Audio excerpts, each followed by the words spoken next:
اللہ کا وعدہ ہے ادعونی استجب لکم، میرے سے دعا مانگو میں قبول کروں گا۔ اللہ وعدہ خلاف ہی نہیں کرتا ہے، دعا قبول ہوتی ہے، لیکن دعا کی قبولیت میں رکاوٹ ڈالنے والی کوئی چیز نہ ہو۔ دعا کی قبولیت میں رکاوٹ ڈالنے والی ایک چیز تو ہے حرام کا کھانا، حرام کا کپڑا، اس سے دعا قبول نہیں ہوتی۔ دوسری چیز ہے کہ آدمی غفلت کے ساتھ دعا مانگے تو دعا قبول نہیں ہوتی، دھیان جما کر دعا مانگے۔ اور تیسری چیز ہے کہ آدمی دعوت کا کام چھوڑ دے تو دعا قبول نہیں ہوتی۔ ساتھ ساتھ نبی کریم صلی اللہ علیہ وسلم فرماتے ہیں کہ بھلی باتوں کو پھیلایا کرو، بری باتوں سے روکا کرو، کہیں وہ دن تم لوگوں پر نہ آ جائے کہ تم دعا مانگو تمہاری دعا قبول نہ۔ تو ایک طرف کھانے کپڑا حلال کا بنانا، ایک طرف خود جی لگا کے دعا مانگنا، اور ایک طرف دعوت کے کام کو اپنا کام بنانا۔ اس کی عادت ڈالنے کے لیے یہ 3 چلہ اور سالانہ چلہ اور مہینے کے 3 دن، یہ تو صرف عادت ڈالنے کے لیے ہے۔ اصل تو دعوت کے کام کو ہمیں اپنا کام بنانا ہے، اور اس سے گھبرانا نہیں کہ دعوت کے کام کو اگر ہم نے اپنا کام بنا دیا تو ہماری کاروباری لائن اور ہماری گھریلو لائن بالکل چھوٹ جائے یا بالکل ختم ہو جائے، یہ نہیں ہے، بلکہ کاروباری لائن کو اپنی جو ترتیب ہے اس کو چھوڑ کر نبوی ترتیب پر کاروبار آئے گا، اور نبوی ترتیب پر ہمارا گھر آئے گا۔ جب نبوی ترتیب پر کاروبار آئے گا اور گھر آئے گا تو یہ کاروبار بھی دعوت بنے گا اور گھر بھی دعوت بنے گا۔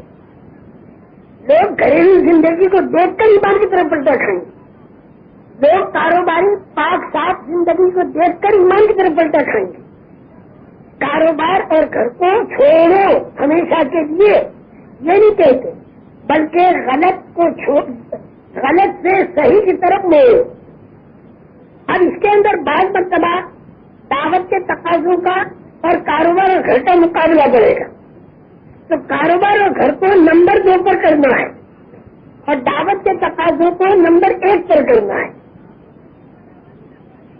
ہم یہ نہیں کہتے کہ کاروبار گھر کو بالکل نہ چھوڑا جائے، بلکہ اس کو نمبر 2 پر کرنا ہوگا، اور گھریلو چیزیں اور دعوت کے جتنے تقاضے ہیں اسے نمبر 1 پر کرنا ہوگا۔ آگے اور پیچھے کی بات ہے میرے محترم دوستوں، البتہ بعض مرتبہ ایسا بھی ہوگا کہ آدمی دعوت کے تقاضوں پر لگا تو پھر کاروبار کا اس کے پاس وقت نہیں بچا اور وہ کاروبار کر نہیں سکا۔ ایک تو سستی کی بنا پر آدمی کاروبار نہ کرے، اور ایک تو اس بنا پر کہ اسے کاروبار کا وقت نہیں بچا۔ تو میرے محترم دوستوں، اللہ پاک ہم لوگوں کو صاف صاف سمجھا رہے، گھبرانے کی کوئی بات نہیں۔ اللہ پاک ہم کو صاف صاف سمجھا ہے کہ میں مشرق اور مغرب کا نظام چلانے والے اللہ ہیں۔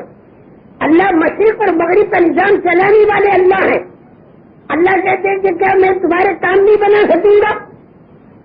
اللہ کہتے ہیں کہ تم میرے کو اپنے کاموں کا وکیل بنا دو۔ میں مشرق مغرب کا سارا نظام چلاتا ہوں تو کیا میں تمہارے کام نہیں کر سکوں گا؟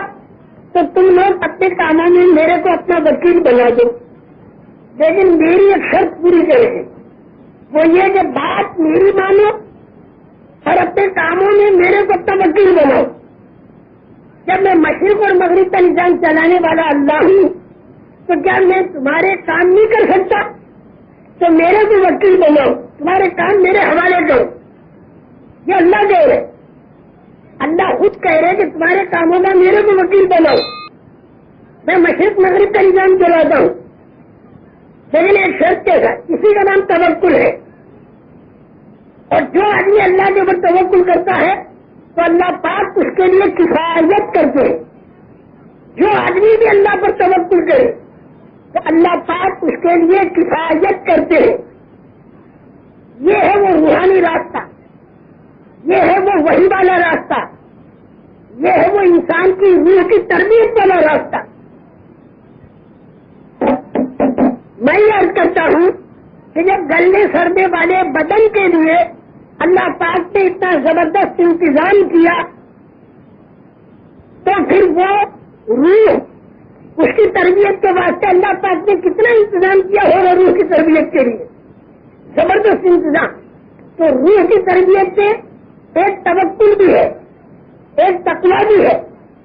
اس سے روح کی زبردست تربیت ہوتی ہے.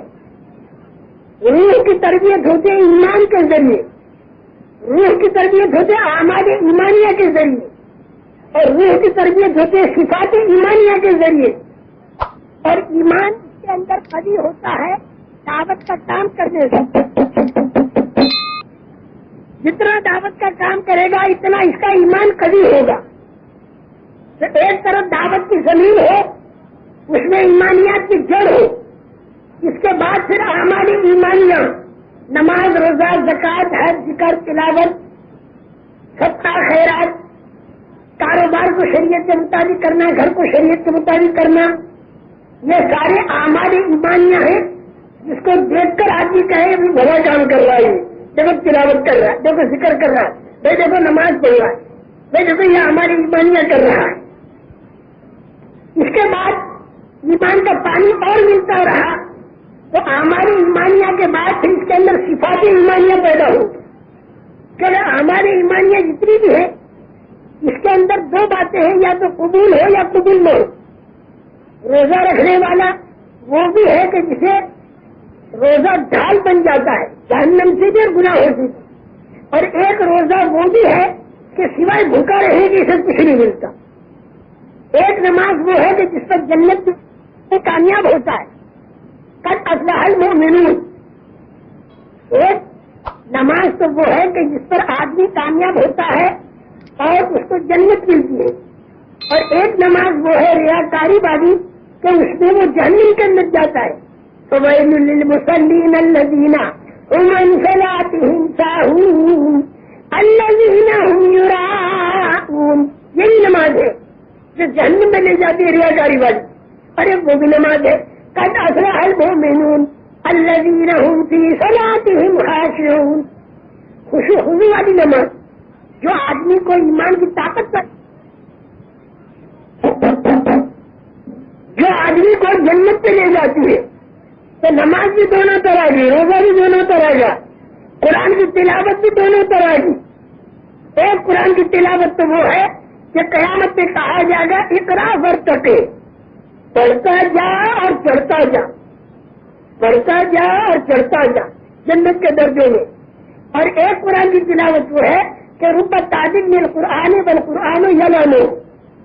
بہت سے قرآن کی تلاوت کرنے والے وہ ہیں کہ جو قرآن تلاوت کرتے ہیں اور قرآن ان پر لعنت کرتا ہے. اسی طرح شہید ہونا ایک تو وہ ہے کہ جس کو اللہ پاک یہ کہتے ہیں کہ مردہ بھی مت ہو، اور ایک شہید وہ ہے جو جہنم میں جائے گا. سخی، قاری اور شہید کہ جتنے بھی اعمال ایمانیہ ہیں جو ظاہر کے اندر اعمال دکھائی دیتے ہیں، اگر مقبول ہے تو جنت اور اگر قبول نہیں تو جہنم. لیکن اگر آپ دعوت کا کام کرتے رہے اور ایمان کی طاقت اعمال ایمانیہ کو ملتی رہی تو اللہ سے امید ہے کہ پھر آدمی صفات ایمانیہ تک پہنچے گا. اور صفات ایمانیہ کیا ہے؟ تقویٰ ہے، توکل ہے، صبر ہے، شکر ہے، اور صدق ہے، امانت ہے، صفت احسان ہے. یہ سارے صفات ایمانیہ ہیں. اور صفات ایمانیہ جو ہے نا، جب یہ پیدا ہو گئی تو اس کا مقبول ہونا طے. جب یہ صفات پر اللہ کی حمایت ساتھ ہو جاتی ہے. وَاعْلَمُوا أَنَّ اللَّهَ مَعَ الْمُتَّقِينَ، تقوی والوں کے ساتھ اللہ کی حمایت. إِنَّ اللَّهَ مَعَ الْمُحْسِنِينَ، احسان کی صفت جن میں ہو، اللہ کو حاضر ناظر سمجھ کر جو کام کرتے ہو دین کا، اللہ کی حمایت ان کے ساتھ. ان اللہ مع الصابرین، صبر کرنے والوں کے ساتھ اللہ کی حمایت.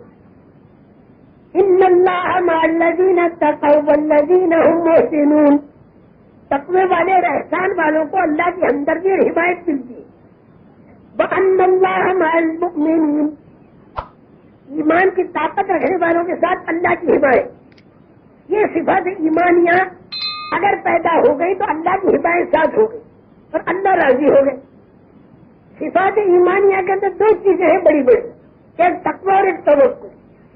اگر یہ دو باتیں آ گئی تو ساری صفات ایمانیہ آ کر اور اس آدمی سے اللہ پاک راضی ہوں گے، اور جب راضی ہوں گے تو موت کے بعد والی زندگی بنے گی، اور دنیا کی زندگی میں بھی اللہ تعالیٰ کی غیبی نصرت اور مددیں آئیں گی۔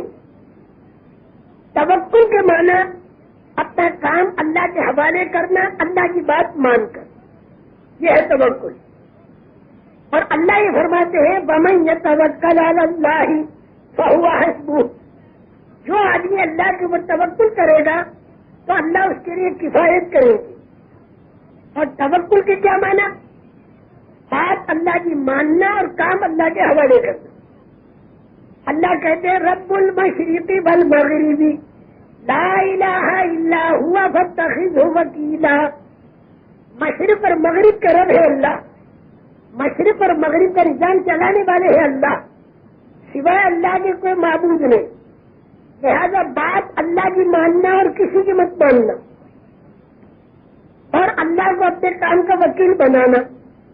اللہ کہتے ہیں مشرق اور مغرب کا نظام چلانے والا ہوں، اللہ کہتے ہیں کہ اللہ کے سوائے کوئی عبادت کے قابل نہیں، لہذا بات میری ماننا، فاتخذہ وکیلا، اور جب تم میری بات مانو اور کوئی کام تمہارے آگے پیچھے ہو جائے تو اس کے اندر تم میرے کو اپنا وکیل بنا دو۔